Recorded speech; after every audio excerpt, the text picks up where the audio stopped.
VARUS top lane is one of the strongest 1v1 laners in the entire game right now. He is blind pickable, while also having matchups he completely destroys. He scales well and in my opinion is extremely fun to play. His drawbacks are that when playing him, prepare to get ganked a lot. He's a champion with no mobility and no hard CC outside of his ult. However, with proper utilization of his kit, he is a 2v1 machine, and you don't need to run away if you can just kill them.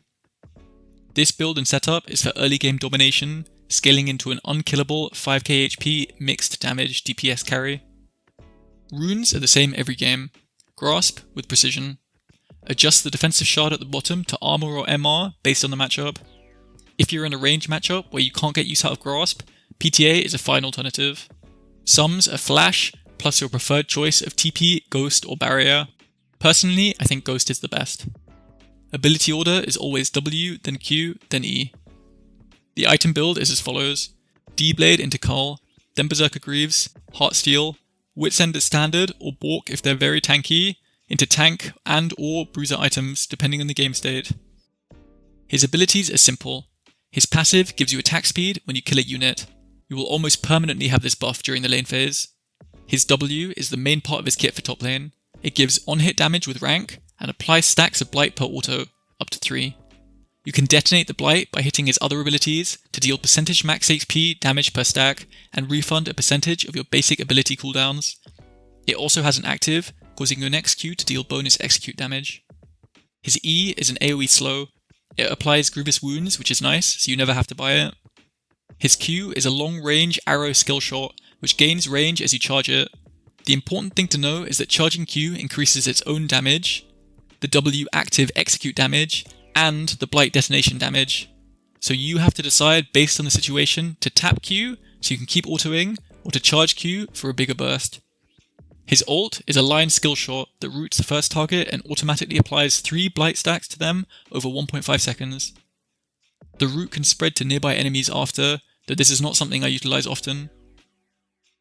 In general, your Q, E and R are all just used as different ways to detonate your W stacks. As doing this refunds your cooldowns, your general fighting combos are just autoing 3 times, then using an ability and cycling through them based on whichever is up or what you need most in that moment. R is for hard CC, E is the easiest to hit and applies a slow, and Q is the longest range and the most damage. It will take a few games of getting used to if you've never played VARUS, but trust me, it's not that hard. Early game, you play as a ranged bully. Slow push the wave and poke enemy with an auto or grasp where possible. When a big wave crashes under the enemy turret, make sure you have warded for the enemy jungler. If you feel safe, you can use your long range to constantly whittle down the enemy with autos and spells. It's fine to use Q or E with only 1 or 2 blight stacks if you have a lot of mana, but be more conservative with them as your mana bar gets lower. Don't be afraid to use WQs in lane even if they aren't in kill range, because it gives a lot of extra damage, costs 0 mana, and if you hit it, the cooldown is very short due to Varus' cooldown refund mechanic. Your kill combo in lane is just getting 3 blight stacks into a fully charged WQ. Other than that, it's about slowly whittling them down while you take huge CS leads and turret damage. After lane, Varus is not really a split pusher, and is strong in teamfights unless behind. You generally want to catch the side lane waves in a safe position and then play with your team for the objectives. However, in some situations, such as if you're strong enough to reliably 2v1, or if you would lose a teamfight, regardless of you being there or not, it can be very good to deep push side lane for the tier 2 turrets.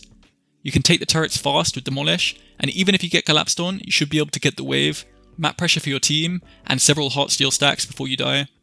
The best matchups for Varus are immobile champs that can't gap close or stick to you, like a Lowy, Mordekaiser or Garen. The worst matchups are champs that can dodge your damage, or have multiple ways to gap close or stick to you, like Yasuo, Yone or Jax. But honestly, Varus can navigate any matchup. To conclude, if you're looking to pick up a ranged bully that scales into an off-tank bruiser, then Varus is for you. While picking him up, you'll learn how to bully the enemy top laner on every CS, as well as to soak pressure and turn or absorb ganks. If you want to see some high elo tank Varus gameplay in action, check out my stream on twitch.tv/kerberos_lol. I'm live every day and Varus is my flavor of the month.